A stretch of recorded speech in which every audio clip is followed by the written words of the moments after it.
Ang masakit na katotohanan tungkol sa long-distance relationship, hindi ito para sa lahat.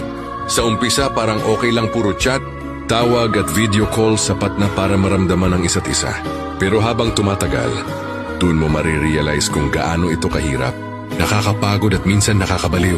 Dahil paano mo nga ba aalagaan ang isang relasyon na hindi mo mayakap kapag pagod siya, hindi mo mahawakan ang kamay niya kapag may problema, at hindi mo makita araw-araw kung totoo pa bang ikaw ang laman ng puso niya. Pero ganun talaga siguro. Kapag tunay ang pagmamahal kahit gaano kalayo, pipiliin mo pa rin sa isang long-distance relationship.